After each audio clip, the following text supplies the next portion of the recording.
What up, what up, what up, what up, what up, you too? Welcome back to the Bird's Eye View Show. I forgot how many episodes we've done to this point, and like we numbered them at one point, but then we kind of switched the show around. So we're just gonna start off at 100, okay?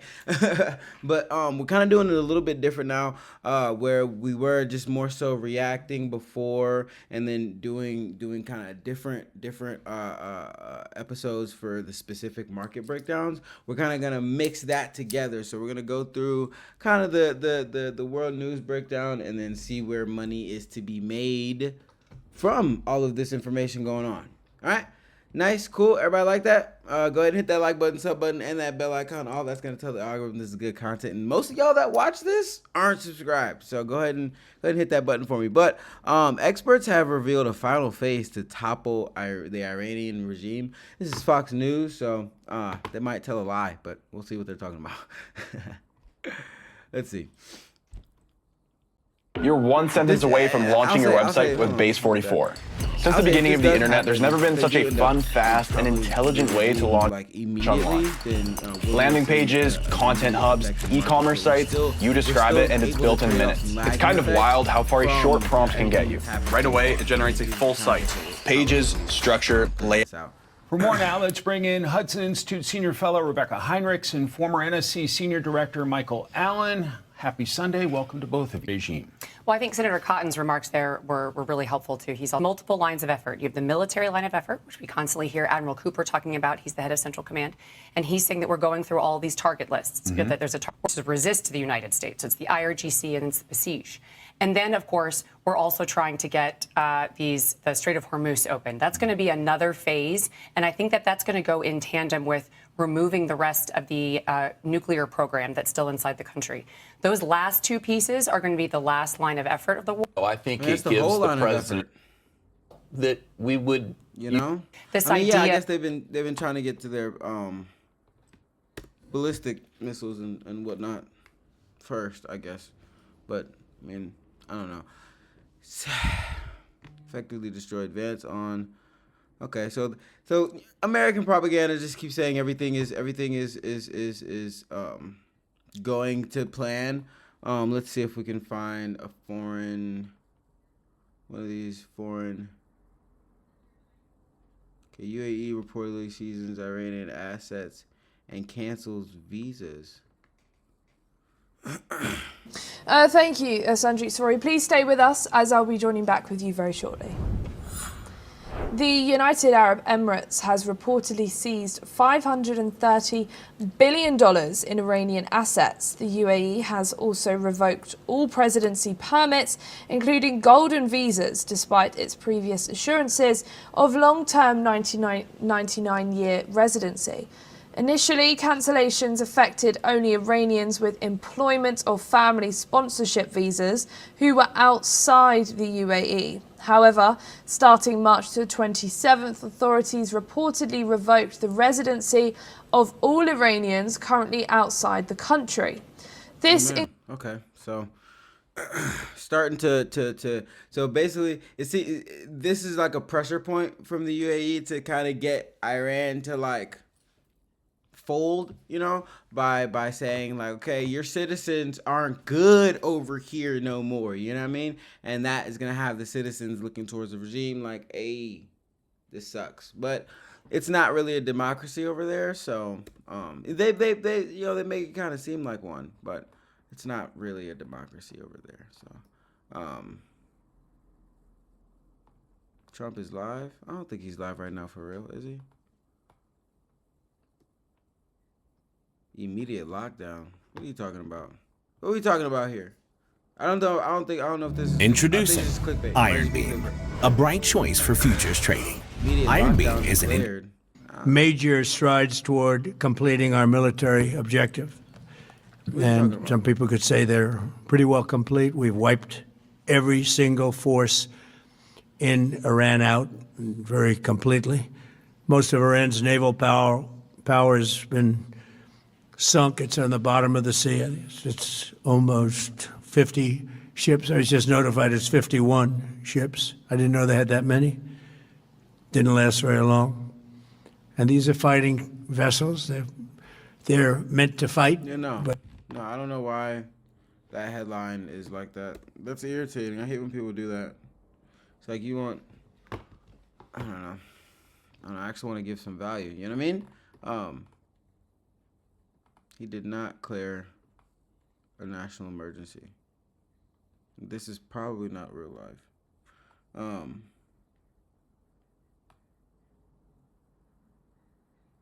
You know, no, just had to check that. That's BS. Okay, come on, let's refresh. Come on, let's get away from that. Let's see.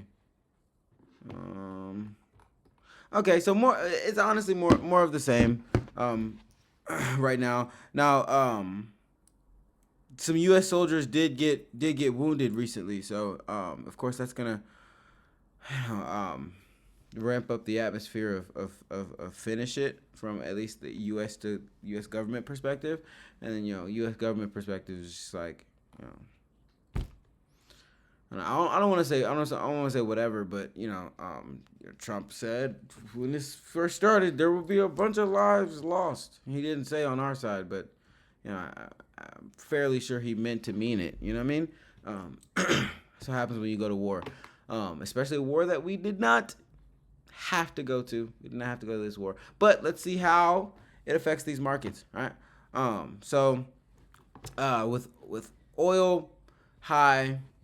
And not that putting a strain on the economy, not allowing for our not allowing the Fed to have room to cut rates, and even so, putting on the table that there's possible rate hikes on the table. Rate hikes are bullish for whatever currency you're talking about. So if we're talking about dollar rate hikes, we're talking about bullishness on the U.S. dollar. Talking about Canadian rate hikes, you'd see some the same thing on the Canadian dollar. All right. We broke above this area that acted as a sort of a, I won't say major resistance, but I mean like it did price down a few times, and we've now started to actually like push above it again. Now we did get above it here, right? So we could see this trickle back into it, but in the kind of environment that we're in now, I don't think that we're gonna see that. I think at best we'll see a pullback towards like this menial level. What was that, like 100.3? All right, so very intraday there. May get. I mean, honestly, we may not. Depending on Trump could say something out of nowhere. Negotiations are supposedly happening according to our government. Negotiations are happening, but according to Iranian officials, that's not the case. They're just dismissing any and all proposals that have been sent their way. Now they did say that they did receive it, but they didn't. They're not. They're not saying that they're having talks like you see the White House press secretary and Trump saying over and over the past 2 weeks, like, yeah, we're having talks. They better come to the table and be serious and da da da woo. But it seems like they're just being blatantly ignored. All right, now usually since we're seeing more bullishness on the dollar, we see inverse to the precious metals, that be gold and silver. So we should start seeing this go to the downside. Now, this box right here, we can kind of just ignore this big old box. For one of my algorithms, I only like it to trade when it's trading within a range, not breakout. So I was just marking that range there. But I'll say, move this just to kind of get it out my way. Because I want to take this back to the downside. I think there's good money to be made on the downside here with silver. It's a little bit of a tricky trade because of the fact that from a industrial super fundamental outside of what's pushing the dollar right now, everything else about this is bullish. But right now, because of oil being priced high, Fed feeling how they feeling, I could see this coming down. So what would make me actually take the trade though, right? So like, it's kind of a lot. it's kind of a lot of movement there I would need, but I gotta see this level break. Well, I mean, I don't hate this level here. It's just like so within everything that, you know, it may not be the best trade. But a break and retest below this here, just boom, boom, boom. Let me get a little path so I can show you.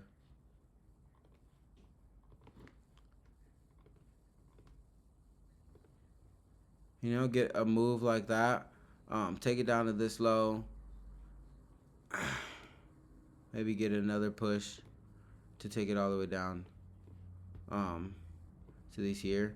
So you could be super patient, right? And wait for this to like give up something in this area, or you could hop in on a break from here. Now, I ain't gonna lie, me personally, I'm probably going to test out a little entry in this area, probably stop loss above this here, and see if we can't go ahead and trickle down. Looks to be the path of least resistance for silver right now. I think I'd appreciate that move.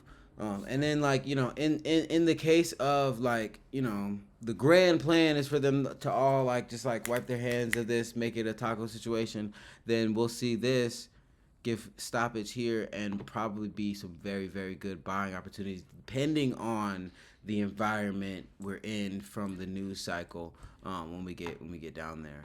Now NASDAQ, wait till y'all see this chart. Oh, it's the wrong chart. Is it the wrong chart? Yeah, no. Oh no, that's not the wrong chart. It's right here. It just didn't load everything. I was like, wait, where's all the other trades? So this pop right here, I wanted to sell it, but I didn't sell it. Wondering if I should have. But it's all good. I still like this high here. If we can match it or break it, then I'll get sales off of there. But honestly, the way this been dipping so cleanly, dipping down so cleanly, we may not even get that, honestly. But this has been a wonderful trade. If you've been tapped into the major market breakdowns for the past couple of weeks, then you know you've been kind of seeing this build into this, right? You know, I don't talk about NASDAQ for fun, for shits and giggles. When I give out my big boy analysis on NASDAQ, for the most part, I don't want to say that I can't ever miss or anything like that, but you know, this is typically the result when I actually decide to speak on bigger NASDAQ moves. For the most part, I keep you know, I mind the business that pays me. FX, you know, commodities, you know, that's where my bread and butter is for the most part. I don't usually trade indices as much. I trade them here and there. I usually let my algos do all that for me, you know. Just because there's so much volatility and I have anxiety already in life, so no need to make it worse. But if we can get like some like maybe some slightly good earnings reports, or well, yeah, we just finished, just wrapped up Q1, so we should be getting some type of data across the board that may give this a little bit of a reprieve, but not enough to actually change the trend, you know. So give a little bit of reprieve. I want to get this level here, this 23,540 level. That's what I super duper want for my entry, but just because we want it does not mean it's gonna happen. So we may end up just trickling lower from here, and if that's the case, then you know we'll just find an entry somewhere else. Now I will say the morning live show, the daily live show is starting back up. Well, not starting back up. It never really stopped. We just kind of took a few days off. But we'll be live between 3 and 4 days a week every morning, and then throughout the day, typically every day I'm gonna have a trade of the day sitting up on the live stream. So make sure you guys hit that sub button and that bell icon so you get notified whenever we go live, so you can check out the trade of the day. and make sure that you're tapped in, because listen, like, you guys can go look at the past few live streams, like, Mr. Man ain't been missing. And this right here, this trade right here, like, if you just look at right here, this sat on the screen on a live stream for like 4 hours last week, either last week or the week before last. I think it was the week before last, and then everything started trickling down. And it's like, you know, that's why you guys need to tap in, because we got a lot of free value for you guys to, you know, profit off of and you know, leverage in your own daily lives. All right. But I'm gonna go ahead and get out of here. I love y'all. Make sure you're kind to somebody. I'm gonna catch y'all on the next one.